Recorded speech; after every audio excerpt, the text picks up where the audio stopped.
নমস্কার বন্ধুরা, কলকাতা পুলিশে যে 225 জন ডাটা এন্ট্রি অপারেটরের নিয়োগ চলছে সেটির ফর্ম ফিল আপ আপনারা কীভাবে করবেন এবং যোগ্যতা কী লাগছে সেটি নিয়ে আমরা আজকে আলোচনা করব। recruitment.kolkatapolice.org এই ওয়েবসাইটে এলে আপনার সামনে এরকম একটি ড্যাশবোর্ড শো হয়ে যাবে।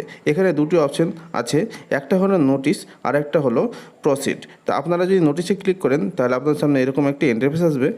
নোটিফিকেশানে কী বলা হয়েছে দেখুন বন্ধুরা, প্রথমেই employment notice number 02/EMP/ESTT/2024, date হচ্ছে 8/3/2024। এই ডেটে নোটিফিকেশানটি পাবলিশ হয়েছে এবং এখানে পোস্টের নাম কি ডাটা এন্ট্রি অপারেটর এবং এখানে minimum education qualification graduation plus computer application certificate থাকতে হবে, অর্থাৎ কম্পিউটার আপনাকে জানা থাকতে হবে, এরকম একটি সার্টিফিকেট লাগবে। এখানে টোটাল পোস্ট হচ্ছে 225টি, সাথে আপনাদেরকে বেতন দেওয়া হবে 16,000 টাকা সম্পূর্ণ কন্ট্রাকচুয়াল বেসে। এখানে কিন্তু আপনাদেরকে বাংলা লিখতে পড়তে বলতে জানতে হবে, সাথে টাইপিং স্পিড যেন ভালো থাকে, ইংলিশ টাইপিংও যেন মিনিটে 30টা ওয়ার্ড মিনিমাম আপনারা টাইপ করতে পারেন, এরকম যোগ্যতা যেন আপনাদের থাকে। এখানে অনলাইন অ্যাপ্লিকেশান নেওয়া হবে।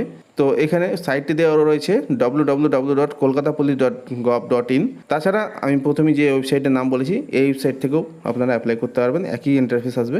এখানে অনলাইন অ্যাপ্লিকেশানটি শুরু হয়েছে 15/3/2024 থেকে এবং লাস্ট ডেট হচ্ছে 4/4/2024। এখানে দেখুন ভ্যাকান্সি যেভাবে ভাগ করা আছে, ইউআর অর্থাৎ আনরিজার্ভ ক্যাটাগরিদের জন্য 100টি ভ্যাকান্সি রয়েছে, এসসি ক্যাটাগরিদের জন্য 50টি, এসটি 14টি, ওবিসি এ 22, ওবিসি বি 16 এবং ইডব্লিউএস ক্যাটাগরিদের জন্য 23টি।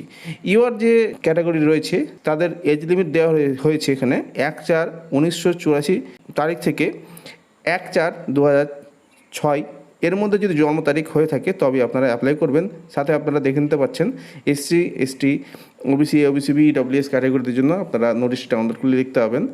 এরপরে আপনাদের যে রিক্রুটমেন্ট প্রসেস সেটি হচ্ছে, প্রথমে একটি শর্ট লিস্ট আপনাদের করা হবে, তারপরে একটি লিখিত পরীক্ষা হবে, তারপরে আপনাদের একটি ইন্টারভিউ হবে, তারপরে আপনাদের যে টাইপিং টেস্ট বা স্কিল টেস্ট সেটা কিন্তু নেওয়া হবে।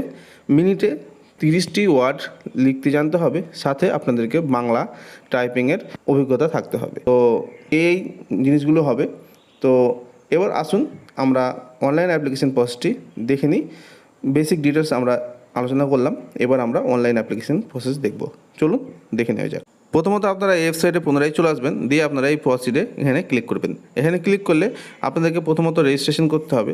তো এখানে রেজিস্টার নাও, এখানে আপনারা ক্লিক করবেন। এখানে ক্লিক করার পরে আপনাদেরকে এখানে মোবাইল নাম্বার দিতে হবে, তারপরে এখানে নাম দিতে হবে, তারপরে এখানে সিলেক্ট পোস্ট, একটাই পোস্ট থাকবে, এটা আপনারা সিলেক্ট করে নেবেন। তারপরে এখানে ক্যাটাগরিটা আপনাকে সিলেক্ট করতে হবে, এসটি, এসসি না ওবিসি না ইউআর না ইডব্লিউএস। তারপরে এখানে জন্ম তারিখটা বসিয়ে দেবেন, দিয়ে গেট ওটিপি এখানে ক্লিক করবেন। তারপর নির্দিষ্ট করে ওটিপিটা বসানোর পর এখানে ক্যাপচারটা বসিয়ে রেজিস্টারে ক্লিক করবেন। রেজিস্ট্রেশন আপনাদের কমপ্লিট হয়ে গেছে। এখানে আপনারা মোবাইল নাম্বার দেবেন, নির্দিষ্ট করে ক্যাপচার কোডটা বসিয়ে গেট ওটিপি এখানে আপনারা ক্লিক করবেন। আপনার কাছে ওটিপি চলে আসবে, ওটিপিটা এখানে দেওয়ার পরে verify and log in click করবেন। এখানে আপনারা প্রথমে রেজিস্ট্রেশন নাম্বারটি দেখতে পাবেন, তারপরে এখানে নাম, তারপরে এখানে বাবার নাম দিতে হবে, তারপরে এখানে জন্ম তারিখ, তারপরে এখানে জেন্ডার মেল ফিমেল না আদার্স, তারপরে ক্যাটাগরিটা শো হয়ে থাকবে, মোবাইল নাম্বার শো হয়ে থাকবে, তারপরে অল্টারনেট মোবাইল নাম্বার যদি থেকে দিবেন, আর তারপরে আধার নাম্বার দেওয়ার ঘর রয়েছে, তারপরে ইমেল আইডি দেবেন, তারপরে নিচে কমিউনিকেশান ডিটেলস আছে, এখানে আপনাদের ঠিকানাটা দিতে হবে, এখানে স্টেট, তারপরে ডিস্ট্রিক্ট ম্যানুয়ালি লিখবেন, তারপরে পুলিশ স্টেশন ম্যানুয়ালি লিখে দেবেন, তারপরে পোস্ট অফিস ম্যানুয়ালি লিখবেন, তারপরে যে অ্যাড্রেসটা আছে ভিলেজ, পোস্ট, পিএস, ডিস্ট্রিক্ট এভাবে পুরোপুরি লিখে দেবেন। তারপর ডান সাইডে দেখুন পিনকোড আছে, পিনকোডটা দিয়ে দেবেন। আর যদি পার্মানেন্ট অ্যাড্রেস এক হয়ে থাকে তাহলে সেম অ্যাজ পার্মানেন্ট অ্যাড্রেস এখানে আপনারা ক্লিক করে দেবেন, দিয়ে আপনারা সেভে ক্লিক করবেন। তো আপনারা সেভে ক্লিক করার পরে সমস্ত ডাটা চলে আসবে অটোমেটিক, দিয়ে নেক্সটে ক্লিক করবেন। তারপরে এখানে আপলোড ডকুমেন্টস, এখানে ডকুমেন্টস আপলোড করতে হবে অ্যাড্রেস প্রুফ, আপনার address proof voter card, Aadhaar card, driving licence, electric bill, ration card, এগুলোর মধ্যে যে কোনো একটি আপলোড করতে পারেন 200 কেবির মধ্যে। তারপরে আইডি প্রুফ, আধার বা ভোটার যে কোনো একটি আপলোড করতে হবে।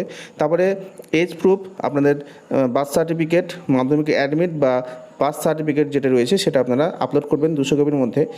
তারপরে ফটো আপলোড করতে হবে, ফটো এবং সিগনেচার 100 কেবির মধ্যে আপলোড করতে হবে। ফটো আপলোড করতে হবে 110 পিক্সেল থেকে 120 পিক্সেলের মধ্যে, এবং সিগনেচার আপলোড করতে হবে 120 পিক্সেল থেকে 80 পিক্সেলের মধ্যে। সমস্ত কিছু আপলোড করে দেওয়ার পরে আপনারা নিচে দেখবেন সেভ বলে একটা অপশান আছে, সেই সেভে আপনারা ক্লিক করে দেবেন। এখানে আমরা সেভে ক্লিক করে দিলাম, দেওয়ার পরে নেক্সটে আপনারা ক্লিক করে দেবেন।